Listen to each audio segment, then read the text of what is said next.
Alright, I am back with another video, and as you can see we are doing something very, very different than usual. Since patch 4 suddenly dropped while I was at work today, pretty much out of nowhere, and has made a ton of changes, basically I'm just going to be going over the changes to the build while this new patch downloads on my PC. And obviously when we get a new big patch like this, it usually breaks all of the mods I use to make videos, so I figured it's probably not a good idea for me to make a build video today on patch 3 in case something changes that I don't know about. So I figured let's actually go over the patch 4 changes together and kind of see how this might affect builds that already exist on the channel or builds I might make in the future. I thought it might be quite interesting just to talk about this sort of thing, so let's just get straight into it. First of all, we have a nice little, quality of life feature for people with, various forms of color blindness, which is always nice. I'm not really going to go over too much of that stuff. I'm only going to focus on the combat stuff. Yeah, so here we go. Let's see. Things that have, but this is just general fixes, I believe. You can now customize hirelings' appearances when recruiting them. Oh, awesome. That means I might be able to do full party builds a lot easier now. Oh, expect to see more of those. Archfey Warlocks now get a choice of cantrip at level 4 as intended. Good. At level 6, Knowledge Domain Clerics will now correctly gain Channel Divinity Read Thoughts. Nature Domain Clerics will now correctly gain Dampen Elements, and Trickery Domain Clerics will now correctly gain Cloak of Shadows.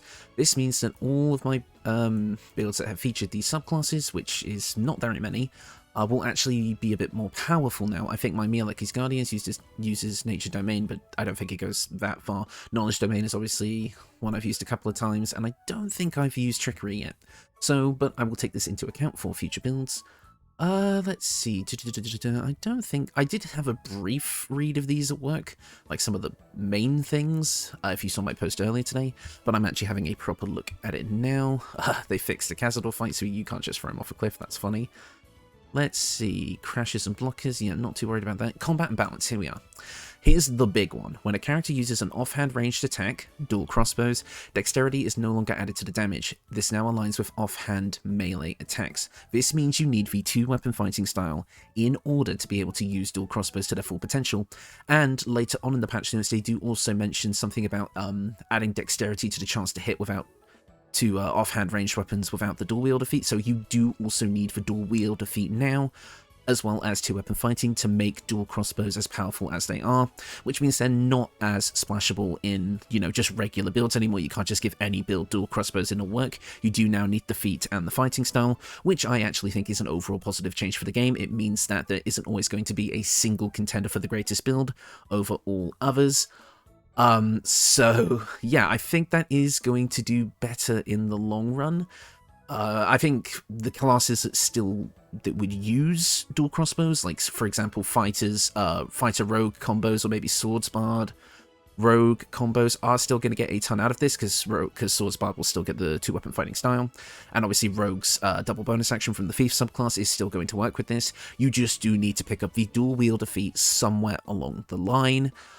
So it's a little bit more awkward now, but it absolutely is going to be fine.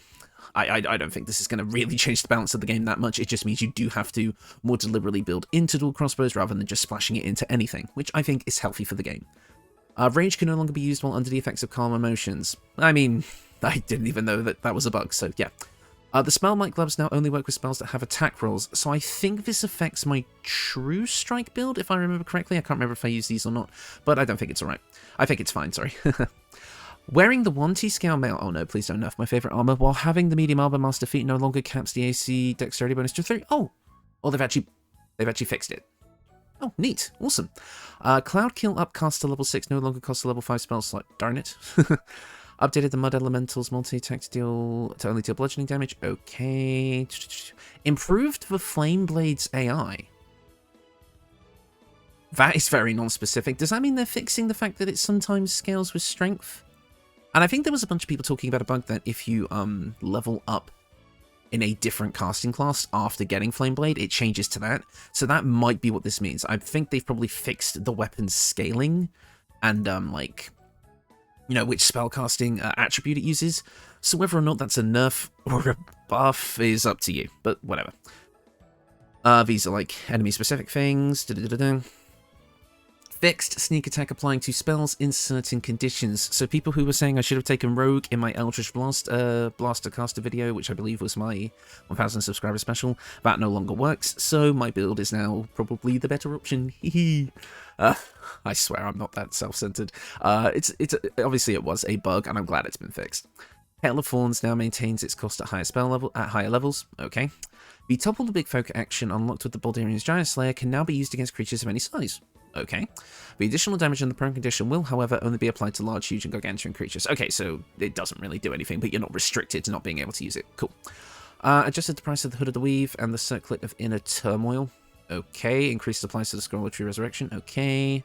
Characters have an ability score reduces 0 via condition will now consistently die. Okay, fine. I don't think there's anything too crazy.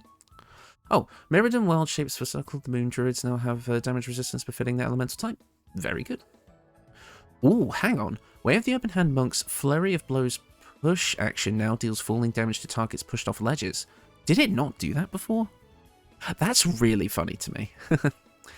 Yeah, I'm not sure if there's too many things here that actively affect any of my builds. Oh, here it is. Fixed your dexterity modifier being added to the ranged offhand damage before you have the dual wielder feat. Yes, so you do need 2-weapon fighting and the dual wielder feat to make dual crossbows work now. That is the big thing, which is fine. So, like I say, I think that is healthy for the game. I think it's going to create more build diversity. So I think the main builds that are affected by this change for my channel is my very first build, the Dante build, in which I guess you would have to take the 2-weapon fighting feature as the Swords Bard in that class, and then at some point grab the dual wielder feat, which does make the build a bit weaker overall, but maybe you can mitigate that somehow with testing. But yeah, I think it is going to make a lot of builds weaker overall, but that's fine. I think, yeah... Act 1, fix... Yeah, this is just act-specific things, so this isn't anything that's necessarily related to build-making, I don't think. Gameplay, here we go. When you use a spell to make the first strike to initiate combat, you will now have the appropriate number of resources deducted on your turn. Okay, so spell... Like, starting a surprise round with a spell is going to be a bit weaker now. That's fine. Fix the path of interrupted arrow when showing up trying to jump or fly to higher ground. Yes! Thank you, this is such an important change. That got so annoying. Fix an issue where you can use a hot pipe portrait as a target to cast a spell. Okay. I don't think... Oh, here we go. While dual wielding, swapping a weapon to a different slot no longer removes all conditions applied by the weapon's passive feature. Okay, interesting. Yeah, I don't actually think there's much else to say here. It looks like the main thing that is the change here is obviously a few bugs have been fixed, and yeah, basically a bunch of bugs have been fixed which needed to be fixed, and basically the big thing is the dual crossbow build nerf, meaning that you actually have to spec into it a bit more. But I like the fact that they didn't actually cut the power of the dual crossbows down. They just made it so that you can't just put it in anything, which I think is really, really good. What else? What else?